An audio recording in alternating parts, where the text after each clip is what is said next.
Pomp and circumstance surrounding today's event at Apple Farm Service. We're in Western Ohio, and quite the thing to introduce a new option for American-made ag technology and an exciting type of it for Ohio farmers. Helio is a Texas-based unmanned aircraft supplier with drones that specialize in aerial application. Their products are now available for on-farm use in the Buckeye State, with the drones being offered by Apple Farm Service. The introduction kicked off through a one-of-a-kind event at the beginning of April, which included drone spraying demonstrations, discussions with Ohio legislators, and even a World War II airplane flyover, among much more. Alex Ryan is Precision Farming Manager with Apple Farm Service. He says it's all part of welcoming what he says is the latest step in Ohio's unique aviation and agricultural heritage. Put this event together not only as a celebration for this new line that we're offering to customers, but where it's going in the industry. We're happy to partner with the Ohio State University 4-H, Farm Bureau, and different media sources, as well as our local state and national legislature, to push technology to the forefront. At the end of the day, the event all about drones. Ryan says a price tag of $20,000 to $80,000 can be expected if you're looking to get one for your farm. But as far as licensure goes, you have to have a Part 107 license, which is your basic drone license that you can get at the age of 16. In addition, you have to have a 137 exemption, which is simply a piece of paper that says you're going to use this for agricultural use.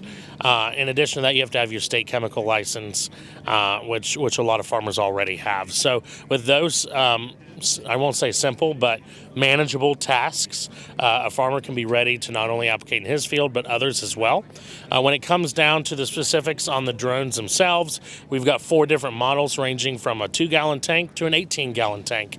The little one is used more for spot spraying a specific application. The big one is the size of a Volkswagen. So it's a wide range of different options for that. Like I said, 2-gallon to 18-gallon tank. And the number one question that people ask me is, how long do the batteries last? And my answer is, it depends. It depends what product we're carrying, what the wind's like. There's so many factors. But the rule of thumb is you always run out of product before you run out of battery. And so with each drone, it may carry a pretty good price, but it's a kit. And so it includes the drone, the batteries, the chargers. We always include at least 4 sets of batteries. So there's a set in the drone, a set cooling down, a set on the charger, and a set at the ready. When that drone comes back empty for more product, we simply switch out a new set of batteries, keep that process going. You go all day long. The largest one at 1 gallon per acre can do 100 acres an hour. Arthur Erickson is the CEO and a co-founder of the drone company Helio. He says they have a unique place in the market. Technically speaking, our software is built a lot differently than the foreign-made competitors are, in the sense that it's really focused on automating the system from beginning to end as much as possible and making it extremely intuitive. We understand that we're selling this product to farmers, farm hands, ranch hands. Not that they are technically savvy, but they shouldn't have to be engineers or airplane pilots to have to operate these machines. These machines are supposed to make your life easier.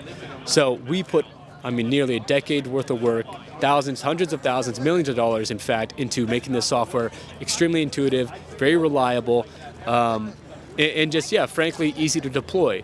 That's not something that the foreign-made competitors have mastered yet, or even come close to figuring out yet. So I think that really does help us stand apart in the market.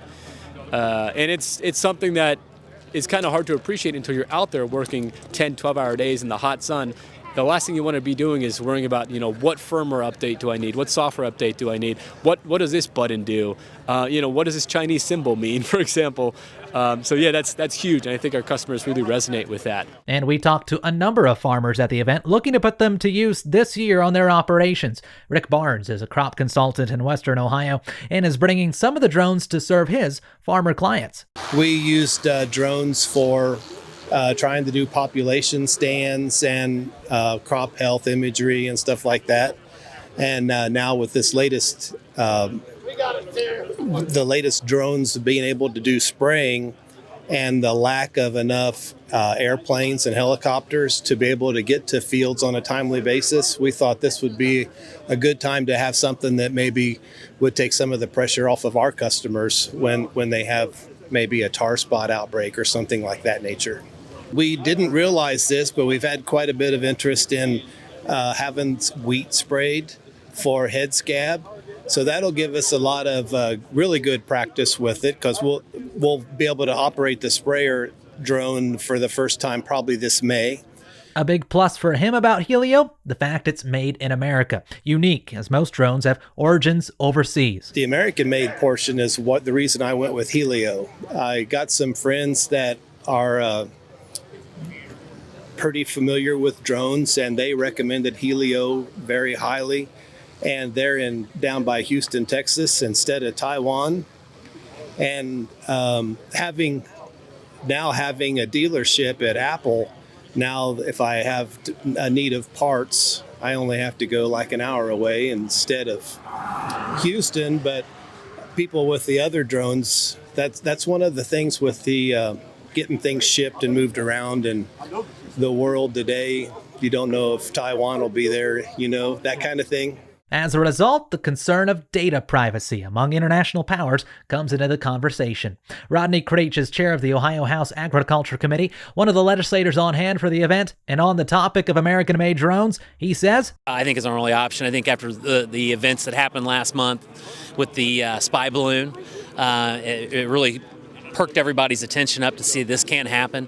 And, to have a foreign object flying over your property is one thing, but to be paying for a product and they're collecting that same information, I think we need to be very careful. To me, I'm a farmer, I'm a fourth-generation grain farmer, and for me, the buddy seat in a combine and a tractor was a big deal. And to see today unmanned aircraft applying crop protection products, I would have never dreamed that we would see it in our lifetime. And the technology's real, and ag in Ohio, our number one industry. I can't think of a better place for this to happen. Policy aside, drones have been long foretold to be more commonplace on Ohio farms, but this new aerial application option might be making that much more of a reality in 2023 and beyond. From Apple Farm Service, I'm Joel Norwood. This is the Ohio AgNet.